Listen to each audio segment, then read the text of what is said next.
Bonjour Adrien Quatennens, bonjour. Merci d'être avec nous et d'être notre invité politique. Ce matin, député La France Insoumise du Nord, on est ensemble pendant 20 minutes pour une interview en partenariat avec la presse régionale, représentée par Christelle Bertrand du groupe La Dépêche. Bonjour Christelle. Bonjour Oriane, bonjour Adrien Quatennens. Bonjour.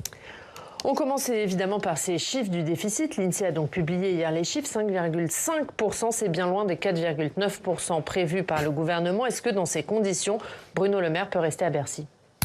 Écoutez, d'abord, une chose est sûre, c'est que ça fait 7 ans maintenant que Bruno Le Maire est aux manettes, et le moins qu'on puisse dire, c'est qu'il s'est trompé, voire même qu'il a menti aux parlementaires, notamment sur les prévisions de croissance, parce que la situation était prévisible. Beaucoup d'interlocuteurs autour de Bruno Le Maire le disaient, donc on ne peut pas penser que le ministre de l'économie et des finances lui-même n'était pas au courant. Donc il a sciemment menti pour vous ? Je pense, oui, je le pense.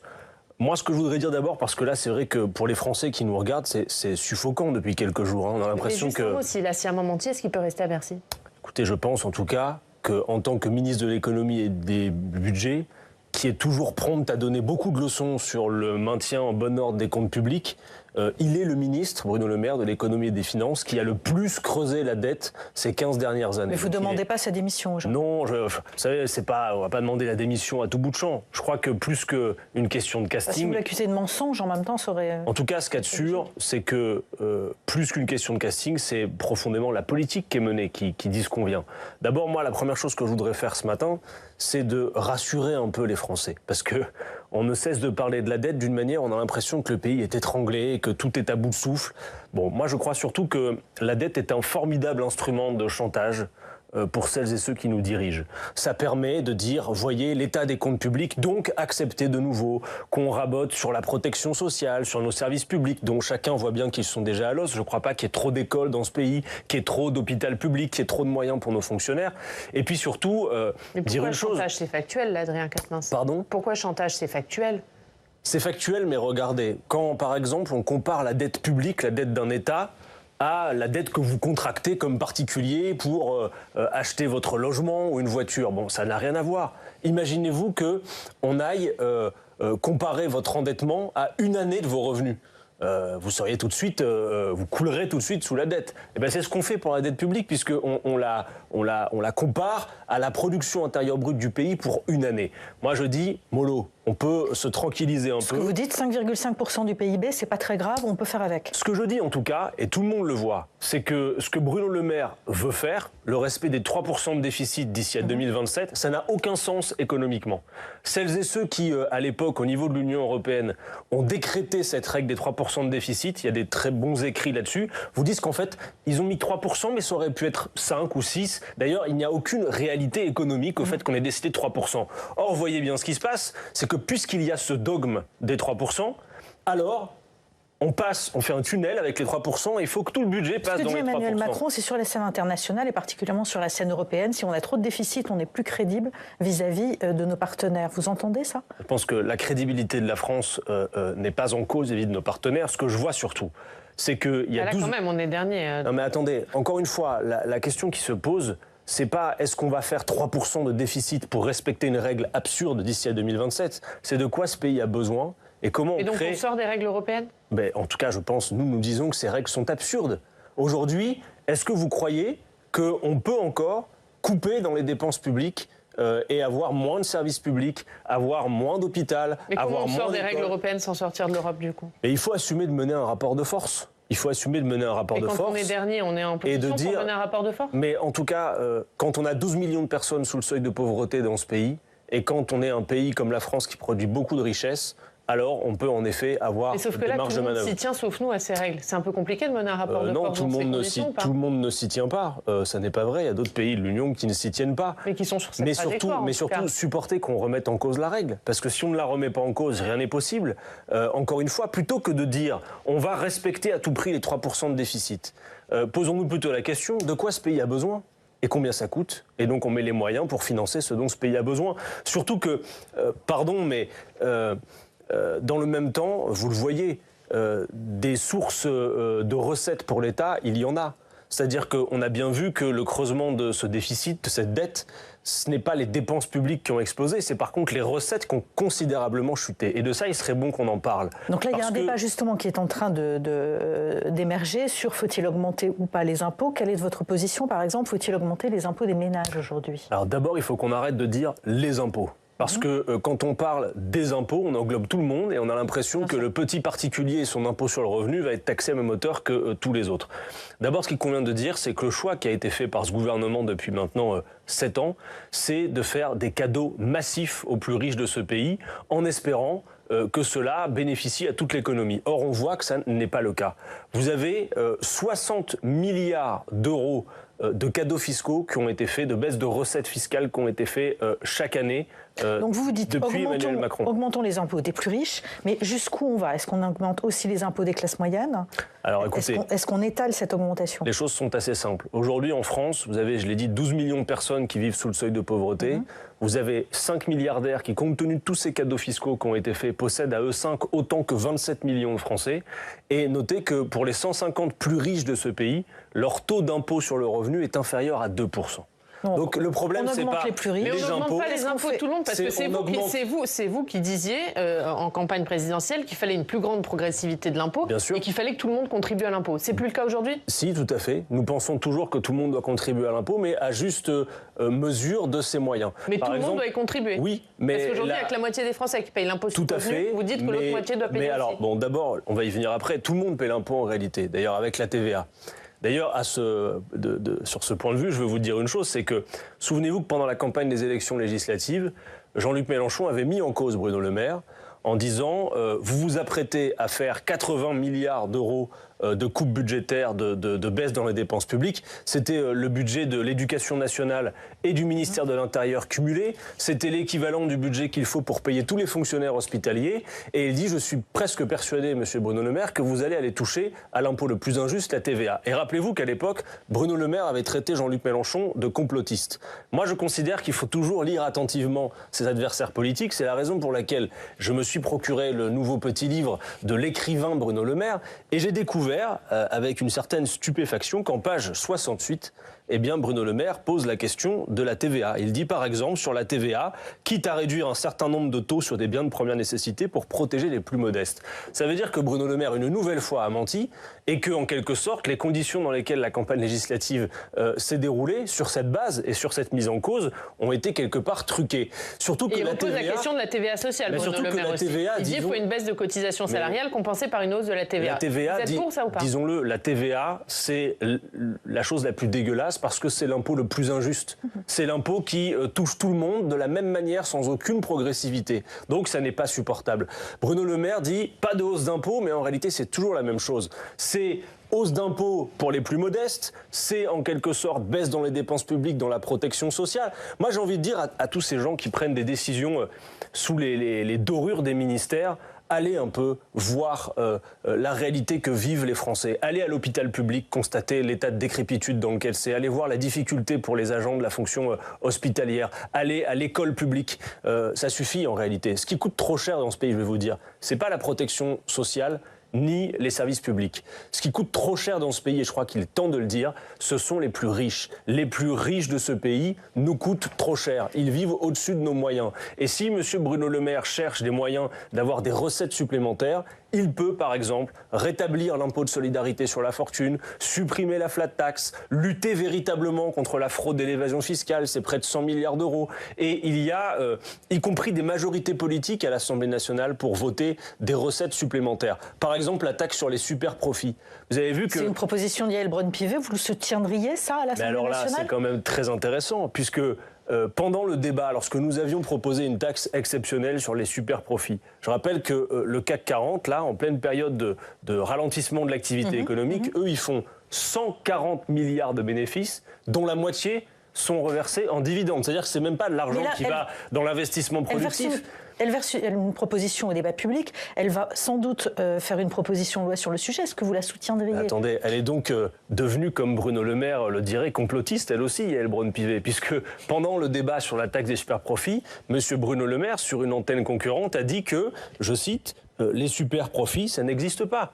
et donc qu'il aille discuter avec la présidente de l'Assemblée nationale. Mais évidemment, d'ailleurs, elle aurait pu le faire un peu plus tôt, puisque nous avions proposé des amendements en ce sens. Mais je reformule ma question, est-ce que vous la soutiendriez ? Mais moi, je pense qu'il faut en effet taxer les super-profits. Donc vous voterez si Yael Braun-Pivet décide aujourd'hui de s'attaquer au capital, pourquoi pas, discutons-en. Un dernier mot là-dessus, il y aura un débat à l'Assemblée nationale le 29 avril. Est-ce que vous envisagez une censure du gouvernement sur cette question budgétaire ? Pourquoi pas, oui, je pense. Il serait temps, de toute façon, on le voit bien, au-delà de cette question-là, c'est toute la politique du gouvernement qui est en cause. Moi, ce que je voulais vraiment dire ce matin, c'est que je ne veux pas que les Français regardent leurs chaussures en croyant que le problème vient d'eux, qu'ils se gobergeraient de dépenses publiques, etc. Non, la situation du pays, elle est très difficile. Beaucoup de Français souffrent. Vous avez un nombre très important de gens qui renoncent à des repas, qui font la queue dans les banques alimentaires. Vous savez, la plupart de nos décideurs ne supporteraient pas de vivre une semaine dans les conditions dans lesquelles vivent la plupart de nos compatriotes. Donc vous déposerez une motion de censure ? En tout cas, oui, nous sommes prêts à la déposer. Et puis même, pourquoi pas, de voter la motion de censure que d'autres déposeraient. Mais oui, clairement, je pense qu'il est temps de censurer ce gouvernement, qu'il est temps de changer de politique. Et puis il y a aussi des élections bientôt, et donc sans doute l'occasion pour les Français de s'exprimer là-dessus. En tout cas, c'est clair. Quand Bruno Le Maire dit « celles et ceux qui travaillent en ont marre de payer tout et pour tous », moi, ce que je dis surtout, c'est que celles et ceux qui travaillent en ont marre, monsieur Bruno Le Maire, de payer pour les actionnaires et pour les plus riches de ce pays à qui vous avez fait des cadeaux, qui d'ailleurs ne sont pas efficaces. Je termine là-dessus d'un mot, mais rappelez-vous quand même quelle avait été la motivation qui nous a été présentée lorsqu'ils ont, par exemple, supprimé l'impôt de solidarité sur la fortune. Ils nous ont dit redistribuer du capital à celles et ceux qui ont le plus va se réinjecter dans l'économie. Je crois qu'il y a beaucoup d'organismes aujourd'hui, y compris gouvernementaux, pas spécialement insoumis, qui ont fait la démonstration que ces choix fiscaux par Emmanuel Macron et Bruno Le Maire, qui gouvernent depuis 7 ans, n'ont eu aucune efficacité en termes d'investissement et d'emploi. La seule chose que ça a provoqué, c'est l'hyper-concentration de richesses entre quelques mains. Avec cela, il faut en finir. Les vrais assistés de ce pays, monsieur Bruno Le Maire, ce sont les plus riches à qui vous faites bien trop de cadeaux. On passe à un autre sujet. Franck Riester qui déclare ce matin dans les colonnes du Figaro que le gouvernement ne transmettra pas le texte CETA à l'Assemblée nationale avant les européennes, car, je le cite, « ce sujet nécessite un temps de débat apaisé. Nous ne souhaitons pas que certains groupes d'opposition instrumentalisent ce débat légitime à des fins électoralistes ». Est-ce qu'il n'a pas raison d'attendre ? Non, je crois qu'il est au contraire urgent d'alimenter ce débat au moment où il y aura les élections européennes et où la question du libre-échange, on a beaucoup parlé d'agriculture ces derniers temps dans l'actualité, est au cœur des débats. Sur le CETA, vous attendiez une telle décision ? Est-ce que le gouvernement ne transmet pas de texte ? On n'est pas surpris, mais vous savez, les parlementaires ont encore quelques arguments et peut-être aussi des niches parlementaires qui, d'ici là, permettraient que le texte revienne à l'Assemblée nationale malgré tout. Pour être clair pour celles et ceux qui nous écoutent... Sauf que si le gouvernement ne le transmet pas, il ne peut pas revenir à l'Assemblée. Il y a des niches parlementaires. Ça veut dire que vous le proposeriez dans une de vos niches Mais moi, je ne crois pas qu'on ait de niche parlementaire, nous, la France Insoumise, mais j'ai entendu que nos collègues communistes, par exemple, ont l'intention de le faire. Je crois qu'il y a une niche communiste prévue au mois de mai. Il est tout à fait possible que les communistes décident de mettre le CETA à l'ordre du jour. Mais le gouvernement refuse de transmettre le texte. C'est ce que dit Franck Riester. Oui, mais s'il y a une niche parlementaire à l'Assemblée nationale, c'est le groupe qui fait son ordre du jour. Donc ils pourront décider de le remettre. Mais encore une fois, parce que peut-être il y a même des gens qui nous écoutent, ils ne savent même pas de quoi on parle. Mais le CETA, c'est l'accord de libre-échange entre l'Union européenne et le Canada. Il avait été discuté dès 2014. Il a commencé à s'appliquer partiellement depuis 2017 sur simple accord entre les chefs d'État, sans que les parlements nationaux aient à prendre position. Il a été une première fois validé à l'Assemblée nationale, c'était en 2019, sauf que depuis, vous le savez, l'état du Parlement et la majorité à l'Assemblée n'est plus exactement la même. Et donc le gouvernement a tout fait pour empêcher que le texte poursuive son chemin législatif et aille au Sénat.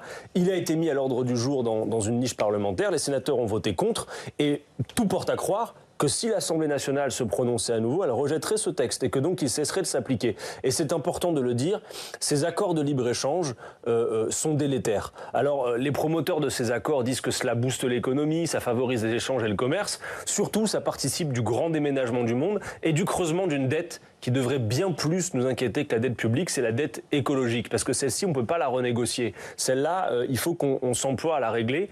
Et ce n'est pas avec des accords de libre-échange. Il faut limiter les échanges mais clairement, aujourd'hui, tout le monde le voit. Alors, non seulement pour l'aspect environnemental, mais aussi pour notre propre agriculture. Parce qu'on dit que ça offre des débouchés aux agriculteurs. Ce qu'on voit surtout, par exemple, dans la filière bovine, c'est que ces accords procèdent une nouvelle fois à l'instauration d'une concurrence déloyale. Notez que, par exemple, au Canada, favorable. Au Canada, par exemple, on utilise encore certaines farines animales pour nourrir les bovins qui sont interdites en France. On utilise encore certains antibiotiques. Et donc, nos agriculteurs doivent être en concurrence avec une agriculture qui ne respecte pas les mêmes normes. Ce que vous dites ce matin, c'est limitons les échanges commerciaux. Mais nous, on va au-delà de ça. Nous sommes le seul groupe au Parlement européen, le groupe de la gauche européenne que conduit Manon Aubry, qui est d'ailleurs candidate aux élections européennes, vous le savez. C'est le seul groupe au Parlement européen qui n'a voté aucun accord de libre-échange. À l'heure où la crise climatique s'aggrave, à l'heure où nos agriculteurs réclament de pouvoir vivre décemment de leur travail, ces accords de libre-échange doivent être mis en cause et j'espère que le CETA sera rejeté. C'est aussi une question de démocratie. Le gouvernement devrait s'honorer de soumettre ce texte au vote des parlementaires. La vérité, c'est que le gouvernement, on le voit bien, n'aime pas beaucoup la démocratie parlementaire. Un mot sur les opérations Place Nette. Ce sont ces opérations pour lutter contre le trafic de drogue. Plusieurs ont eu lieu ces derniers jours, dont chez vous, dans le Nord. C'est la bonne méthode ?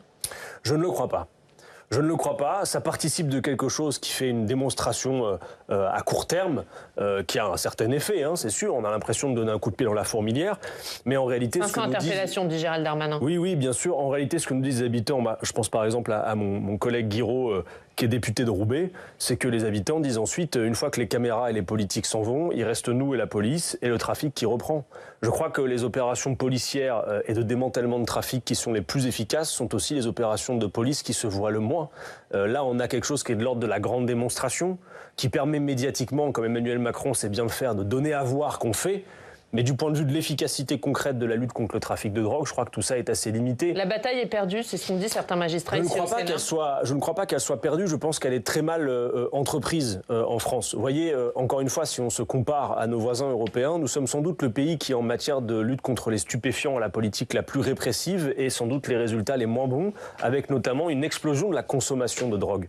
Moi, je pense qu'il y a deux choses à distinguer. D'abord, pour les trafiquants, pour les dealers, pour les gros bonnets du trafic, il faut miser à fond sur les moyens humains, de renseignement, de temps long, pas d'opérations de court terme comme ça, comme cette opération marseillaise ou nordiste.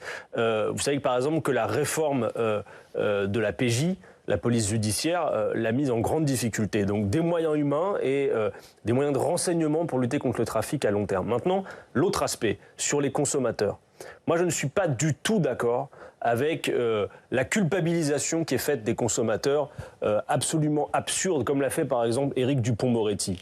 Quand le garde des Sceaux, sur BFM TV, nous explique que le petit pétard du samedi soir a le goût du sang séché sur le trottoir, ça fait une jolie phrase qui rime, mais je crois que c'est totalement inefficace. Je crois que les consommateurs, les consommatrices de drogue, c'est une réalité, elle existe, on ne va pas se mettre des œillères, il y a beaucoup de consommateurs, doivent être entrepris plutôt, non pas comme des criminels, mais comme des personnes malades qu'il faut accompagner. Vous savez que dans beaucoup de pays européens... Vous n'êtes pas pour la légalisation ? Alors, j'y viens. Dans beaucoup de pays européens, la drogue, c'est la compétence du ministère de la Santé, pas du ministère de l'Intérieur. Moi, je suis favorable à la dépénalisation des usages, parce que je crois que les usagers de drogue sont d'abord et avant tout des personnes qu'il faut accompagner de manière sanitaire. Ensuite, sur le cannabis... Oui, sur le cannabis, je suis favorable. Nous sommes favorables à la légalisation, non pas pour encourager la fumette, c'est pas le sujet. C'est de dire le tout répressif ne fonctionne pas. Dans les pays où ils ont légalisé, ils ont de meilleurs résultats. Pourquoi ? Parce qu'ils contrôlent les produits, parce qu'ils tarissent le trafic et parce qu'ils mènent de véritables politiques de santé publique. J'alerte, le cannabis que fument nos jeunes aujourd'hui n'a plus rien à voir avec le cannabis d'il y a 20 ou 30 ans. Il est de mauvaise qualité ? Ce sont des produits qui sont extrêmement concentrés. C'est dangereux ? Ouais. Non, mais quand on dit que le cannabis est une drogue douce, je vous prie de croire que le cannabis que fument les gens aujourd'hui, c'est une drogue dure, parce que les concentrations en THC sont exceptionnelles. Donc plutôt que de mettre des œillères, de démanteler temporairement des points de deal dont on sait très bien qu'ensuite ils se reconstituent, offrons des perspectives dans les quartiers qui sont gangrénés par le trafic de drogue, luttons véritablement par exemple contre la discrimination. Que l'État doit contrôler la qualité de... Mais je dirais que l'État doit s'occuper de la santé publique de nos jeunes et que laisser la consommation exploser et avoir des opérations chiffrées de police pour justifier qu'on s'emploie à lutter contre le trafic de drogue, c'est totalement inefficace en réalité. Pardon, mais M. Darmanin, ça fait combien de temps qu'il nous mène sa guerre à la drogue ? Ça fait plus de 5 ans. Et le résultat, c'est que la consommation continue d'exploser. C'est donc bien que ça ne fonctionne pas. Christelle. Parlons d'un autre sujet, les élections européennes qui vont avoir lieu le 9 juin. Les relations, pour le moment, sont relativement tendues entre les listes de la NUPES. un exemple, Adrien Clouet, un député La France Insoumise, a traité Raphaël Glucksmann d'agent de la CIA. Est-ce que vous condamnez ces propos ou pas ? Non, je ne les condamne pas. D'abord, je considère que Raphaël Glucksmann, on pourrait parler de lui, mais il a des positions, y compris sur la situation internationale, qui sont des positions va-t-en-guerre, que nous jugeons totalement inefficaces. Mais vous savez, puisque vous parlez des relations... Vous parlez des relations au sein de la NUPES. Je dois dire qu'il y a une grande amertume chez les membres de la France Insoumise de voir que dans un contexte où l'extrême droite caracole en tête des sondages à 30%, et où si on analyse, et vous êtes quand même des observatrices aguerries de la vie politique, tout indique que le pays est sur une pente bien savonneuse qui nous mène à ce que l'extrême droite soit prochainement en responsabilité. Et dans ce contexte-là, alors que en juin 2022, aux élections législatives, nous avions réussi à nous rassembler autour d'un programme de 650 mesures, à gagner le premier tour des élections législatives avec la NUPES, on a un contexte où l'extrême droite ne cesse de monter et nos partenaires de la NUPES décident de rejouer un match de Ligue 2 des gauches aux élections européennes. Enfin, pardon, Adrien Quatennens, mais vous le qualifiez d'agent de la CIA et de va-t-en-guerre. C'est-à-dire que vous êtes prêt à vous allier avec un agent de la CIA, un va-t-en-guerre ? Non, mais parce que le parti... C'est un peu contradictoire, quand même. Attendez, non, c'est pas contradictoire, vous allez voir pourquoi. Qui a choisi cette tête de liste, Raphaël Glucksmann ? C'est le Parti socialiste. C'est-à-dire que le Parti socialiste, qui, pardon, mais il y a un peu moins de 2 ans, signé un programme de 650 mesures, y compris qui avait 40 pages sur la question européenne, a décidé de choisir comme tête de liste, ça lui appartient, c'est sa responsabilité, quelqu'un qui était contre la NUPES et quelqu'un qui ne cesse de dire dans sa campagne... Mais qui était sa précédente tête de liste et qui est député européen sortant. Opposé à ce programme. Moi, ce que je vois surtout, c'est qu'il y a des orphelins de la NUPES, des gens qui y ont cru pour autre chose que d'avoir quelques places à l'Assemblée nationale, entendez-moi bien, parce que... celles et ceux qui aujourd'hui critiquent beaucoup la France Insoumise, y compris Jean-Luc Mélenchon, étaient bien contents d'avoir Jean-Luc Mélenchon sur leur matériel électoral quand il s'agissait de faire élire quelques-uns de leurs camarades à l'Assemblée. Donc il y avait une certaine efficacité à ce que nous étions en train de faire. Ce n'était pas un simple coup politique. Et donc, moi je dis à toutes celles et ceux qui ont voté pour Jean-Luc Mélenchon en 2022, refaites-le.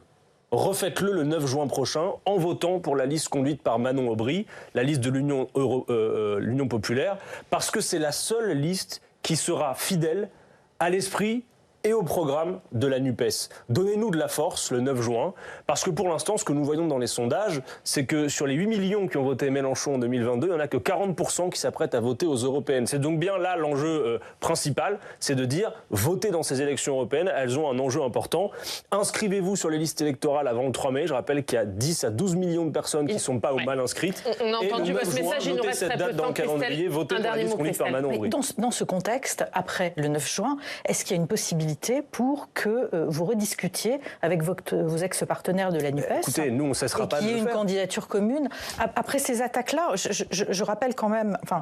de quelle manière vous qualifiez le candidat du PS ? Après toutes ces attaques, vous pensez qu'il y a une réconciliation possible ? Est-ce que vous vous souvenez, madame, de toutes les attaques contre Jean-Luc Mélenchon pendant la campagne présidentielle de 2022, venant y compris de madame Hidalgo, de monsieur Jadot et de monsieur Roussel ? Et ça ne nous a pas empêché de faire la NUPES 1 mois et demi après. Donc écoutez, oui, nous aurons de toute façon à refaire une proposition. Je pense que l'élection présidentielle de 2022 avait tranché une orientation politique. Il n'y a pas d'avenir pour la gauche en France autre que dans une rupture avec ce système. Hier soir, Clémentine Autain a organisé un meeting dans le 19e arrondissement où elle a commencé à dessiner une candidature à l'élection présidentielle. Est-ce que ça pourrait être une candidate commune à l'ensemble de la gauche ? Écoutez, je ne sais pas, il y a plein de gens talentueux au sein de la France Insoumise qui pourraient tout à fait prétendre à une candidature. Moi, je pense qu'en réalité, nous aurons... Elle en fait partie ? Mais pourquoi pas ? Nous aurons et le choix et l'embarras. Et vous voyez, même s'il y a beaucoup de bashing, y compris contre celui qui nous a amené à 22% à l'élection présidentielle, Jean-Luc Mélenchon, j'observe que par exemple, dans un sondage hier, Jean-Luc Mélenchon a plus 11 points d'adhésion à gauche. Ce qui prouve qu'en réalité, quand on parle clair et quand on utilise le langage du droit international et de la paix plutôt que les logiques guerrières de plateau télé, eh bien on peut être entendu par le peuple français. Merci Adrien Quatennens, merci d'avoir été notre invité. Merci Christelle, à la semaine prochaine.